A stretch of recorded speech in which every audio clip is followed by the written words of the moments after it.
Magandang araw mga idol. So ngayon, pag-aaralan natin yung off-grid na solar setup. So ito, solar charge controller na MPPT na brand. Ito ay 12 volts, kaya niya 24, 36 volts at 48 volts na system. Pero yung 36 hindi pa ako nakakita. 12, 24 at 48 lang yung nakita ko. Pagka gumamit kayo ng ganito, siyempre yung capacity, halimbawa 48 volts yung gagawin yung system na na solar power system, kailangan yung mag-parallel, kailangan yung mag-series. Pag nag-parallel kayo ng solar panel, halimbawa ang solar panel nyo is 10 ampere yung kanyang IMP na tinatawag. Pagka ipaparallel nyo, kailangan gumamit kayo ng ganito. Dito yung galing sa isang string ng solar panel. Halimbawa, ito yung galing sa positive ng solar panel. Lalagay mo rito. Yan. Sa isang string mo. So, lagay mo dyan. Tapos, meron ka ulit another string ng solar panel. Yan. So, ilagay mo rin dito yung positive niya. Yan. Tapos, dun sa kabila, meron din negative syempre. Yan. So, pag sa negative, ilalagay mo rin yung negative ng solar panel mo. Yan, ganyan. Tapos dito sa kabila, ganun din. Ito, ayaw pumasok. Magkaiba kasing brand. Yan, ganyan, no? So, ito yung positive, ito yung negative. Ayan, makikita nyo magkaiba rin. Tapos, ito, papunta na sa solar charge controller nyo. So, dudugtungan nyo ng isa. Mataas ang current capacity nito. So, yan, dudugtong ito. Tapos ito, positive, pupunta doon sa positive ng solar panel, doon sa PV. Yan. So, pupunta yan dyan, ganyan. Yan, kukonek siya dyan. Tapos, yung isa naman, ito yung negative niya, dudugtungan nyo rin yan, papunta naman dito sa negative ng PV. So, parang ganito. So, ayan. Teka, alisin natin yung ito. Alisin muna natin yan. Tulo tayo. Alisin muna natin yan. Kung ito yung solar panel mo, meron kang tatlo na solar panel. Tapos dito naman sa another string ay solar panel. String kasi ang tawag doon sa isang circuit na pinagdugtong-lugtong na in series ay string. Ito lang yung positive ng solar panel nyo. Pagdudugtungin nyo yan gamit yung MC4 tsaka PB wire. Yan. Tapos yan, dudugtungin mo. Tapos ito yung positive, papunta doon sa ganito. Yan. So, ganun na lang natin. Para makatotohanan. Yan, ganyan na lang ito. Yan. So, yung galing sa solar panel mo, positive, baliktad to. Tsaka ibaba natin. So, ganyan. Dito sa kabila, syempre meron din ganon. Itim na nga lang gamitin ko. Yan. Para kapareho nito.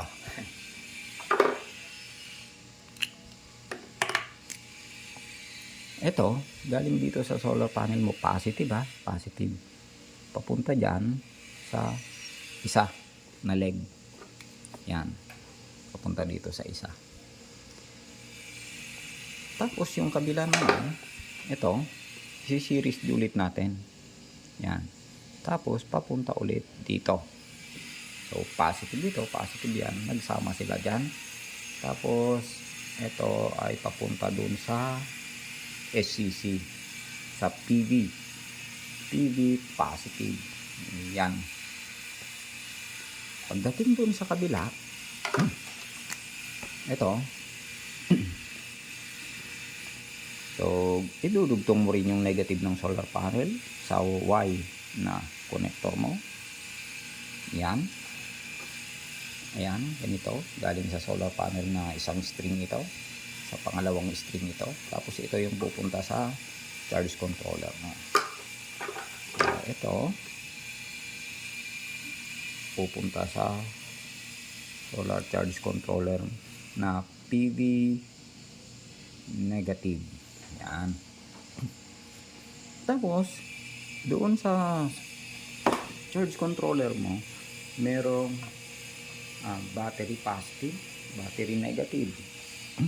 So, yung battery negative, dadalhin mo sa battery negative. Tapos, yung battery positive mo is dadalhin mo doon sa positive ng battery. Okay? Pagdating dito sa inverter, yung negative mo, ganun ulit. Dadalhin mo lang dito sa inverter mo. Halimbawa positive, pwedeng dito kumuha, pwedeng dito sa SCC, pwedeng kumuha ganun dyan. Yan. Pwede rin dito. Kung magkatabi ito, mas malapit, edi dito na lang. Yan. So, dito ko na lang ilagay. Yan, papunta dyan. Tapos dito, may output yung inverter mo na AC. So, AC. Papunta na sa bahay. Yan, papunta na sa bahay. Sa breaker. Sa bahay. Yan, sa papunta sa load. So, ganyan lang ka-simple yung connection. Kung ito ay isang solar panel mo is 10 ampere, 40 volts, ito siya ay 400 watts. 400 watts. Ba yan? Mahirap yung nagsusulat habang nagbibideo. 400 watts. Isa. So, 400 watt each.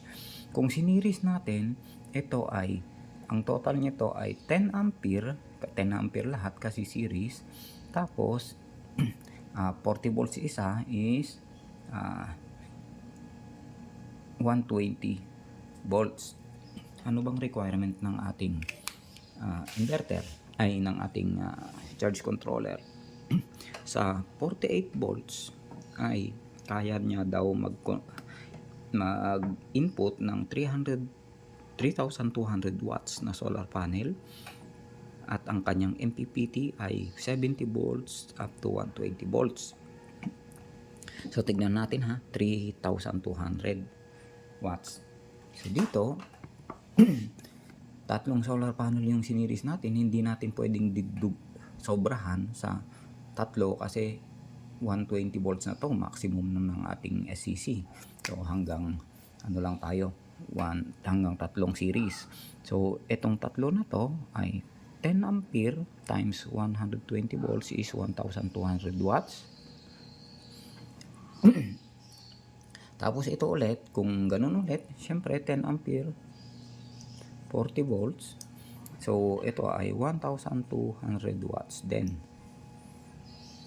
Tapos, pagka pinag-series natin, pinag-parallel, ito, katulad niyan, parallel, series ito, series, tapos pinagdugtong natin yung dulo-dulo, parallel.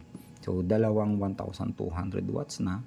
So, 2,400 watts. So, ang total niya is 2,400 watts dito. Dito sa input ng ng SEC. 2,400 watts. Ang niyan is, ang breakdown niyan ay 120 volts. 120 volts kasi series ito 120. Pag pinagka-parallel mo lang dalawang 120 volts pa rin. Okay? Tapos siya? 20 ampere. Bakit 20? Kasi nagparallel yung 10 ampere na yun, isang string, tapos another 10 ampere. Ayan, kaya multiply mo yung 120 volts, 20 ampere ay 2,400 watts. So ayan.